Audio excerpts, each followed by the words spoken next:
that when he says it's finished, it's finished. And he calls us to strive into rest, to strive to enter into rest, because the battle is not ours, but it's the Lord's. I'm closing my email so it doesn't keep popping noises.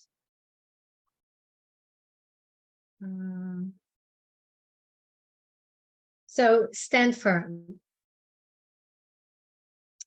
Stand therefore, having fastened about. So it talks about the whole armor. We all know it. I'm not going to go through it, the whole thing. I wanted to pull up something because a lot of people don't understand why they're going through a lot of issues with spiritual warfare, attack of demons, and why they may need deliverance.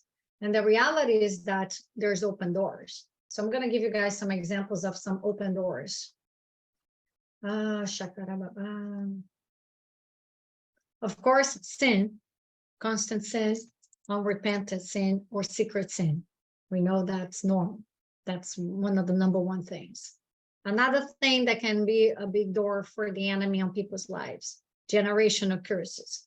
Even though Jesus paid for and the cross is enough to cover for all of it to break, is the person hasn't really made the declarations that it actually applies in their life. And in some cases, the revelation comes when you get saved, but in some cases, people don't understand or don't get that revelation, and they actually might need to just sit down and go through and renounce these things that they know has been oppressing them. Okay, that's another thing. People are like, oh, you don't need to break curses. Yes, you do it. It doesn't matter. If it's available and the person feels they need to release it, go ahead and release it. Now, if the person has the revelation, it is done. I know God set me free. This thing has no hold on me and my family, and they don't feel the need, that's okay. It's really according to the person's faith. It's not a sin if you do it. So it's okay if you have to go and, hey, let's renounce this and that. It's fine. Okay. Like if there is an unwanted pregnancy, so let's say the mom is rejecting the baby in the womb, that can be a big door for rejection spirits and other spirits as well, like fear, anxiety.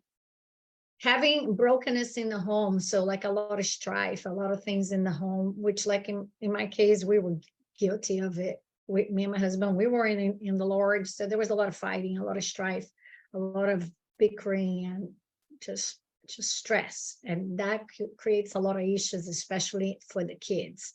It's unstable, so it creates a lot of fear.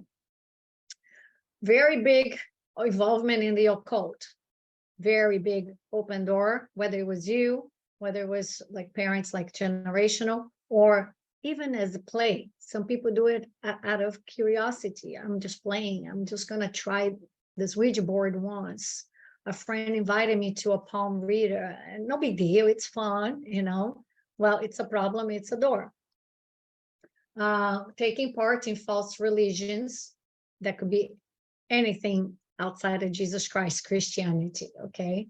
Because, and even within Christianity, we have to be careful because some people switch the word, take away from the word, and that can cause a curse if you add or remove from the word of God.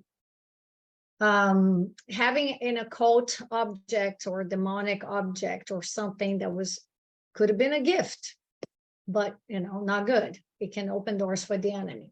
I remember when we went to Israel and Egypt, some people were buying little pyramids. We're like, nah, I don't think it's a good idea. Oh, it's kind of cute, and I don't think. In fact, I'm not going to say the name of the person, but a close person bought one to give as a gift to Daniel.